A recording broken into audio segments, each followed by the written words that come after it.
Hi YouTube, this is Pineapple. I haven't made a video in a long time, so hopefully this goes okay. But I just wanted to run through my Sage build for Torchlight Infinite this season, the Lunaria season. I have a SS20 cleared from earlier today up already, but that has no mic we're talking about or going over the build, so I just wanted to go over it real quick. It is a life consumption build. We're stacking life on Sage and using elixir effect to scale our damage. This is a pretty expensive build as I've put it together right now, but it can be started much lower. I stole the build concept from Void241. I'll link his Twitch in the description below, but I just kind of wanted to go over some things and talk about how the build works, how it maps, and kind of give an overview of things. So again, this is life stacking. So we've got Tide of the Sticks, Crimson King, Blade Dancer's Fingers. These are all pretty standard life consumption, life stacking pieces.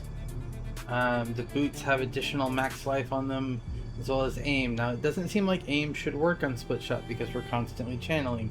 However, anytime you change directions in a full 180, aim will trigger. So that's really cool. Other than that, it's just a lot of movement speed.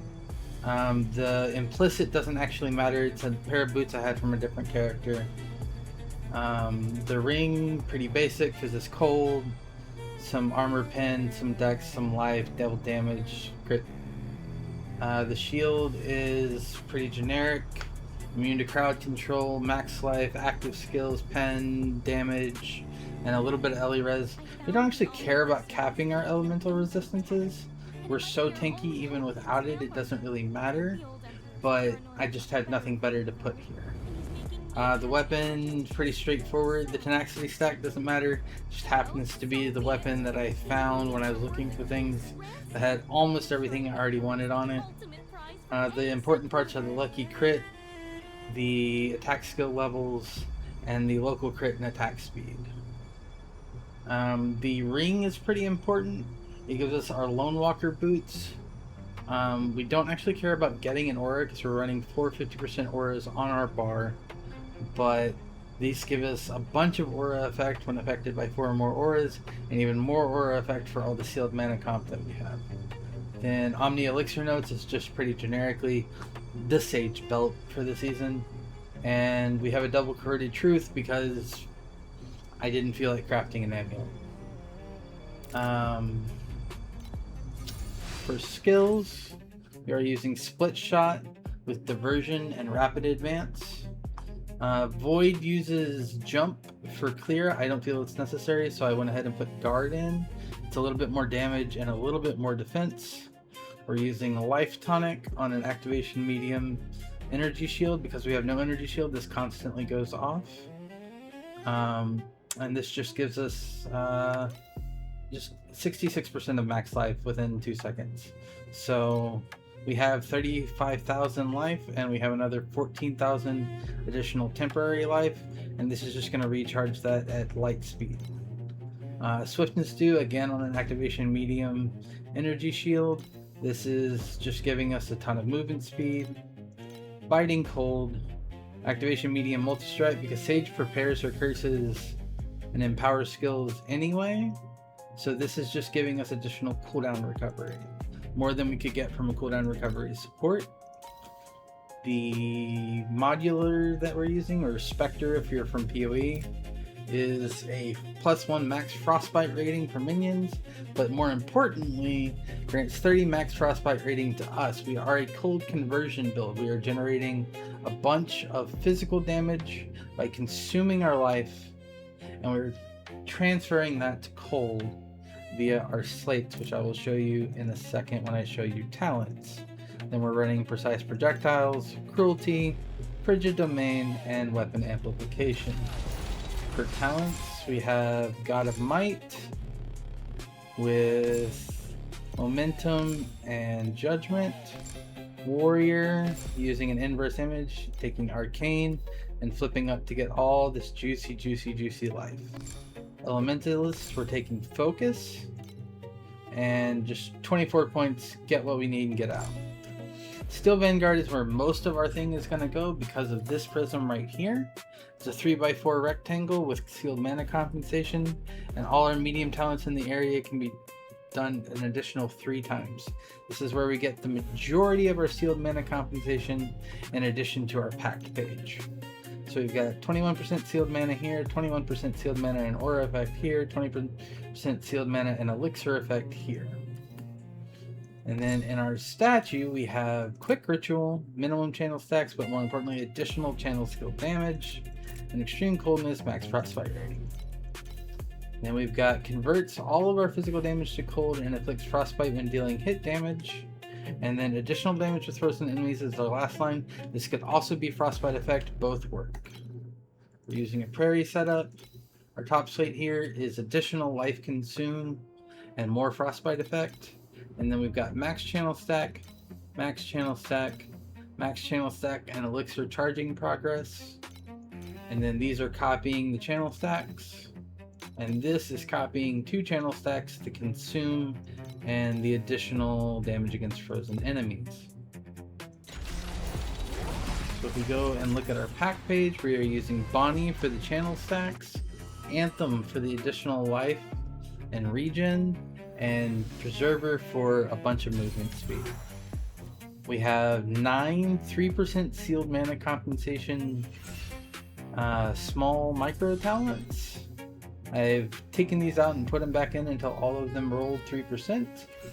Then we are using 2 Unholy Grails, which give us elixir skills gain 4 stacks of a random blessing every time they're used. This basically gives us permanent uptime on all of our blessings.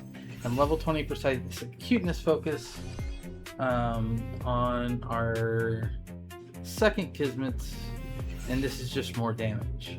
Now ideally what we would do here is 1 medium, and 2 medium, and the 2 1 mediums would each get a Magus, probably Origin of Thunder for additional attack speed and additional damage.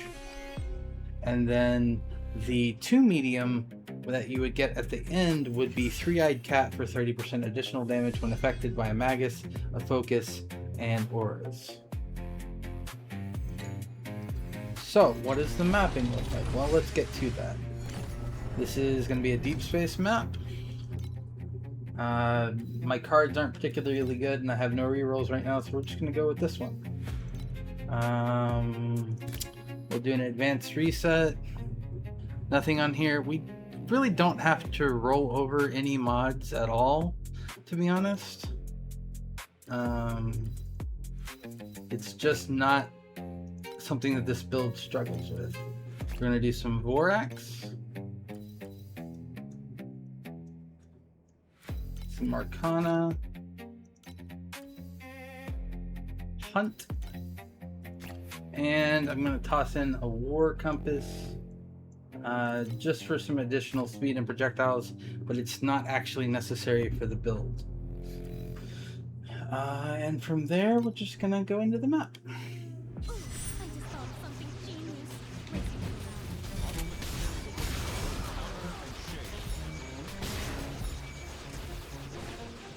Oh, okay. So we have the additional Nightmare following us. Mildly obnoxious, but it's not a danger to this build.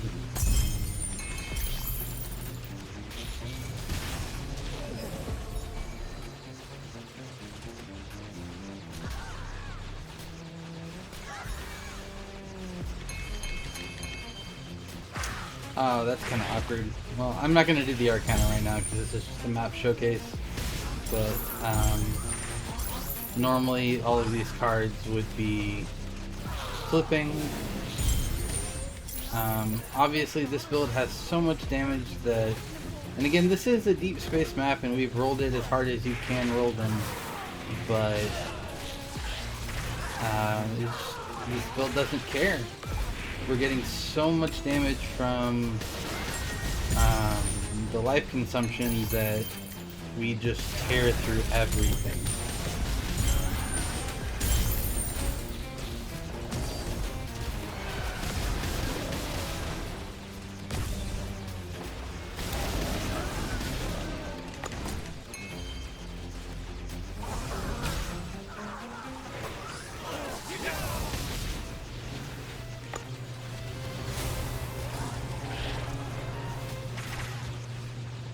Oh, I didn't mean to save that screenshot, but whatever.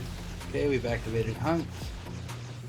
And 3 bosses, deep space, dead within seconds. And that is the build.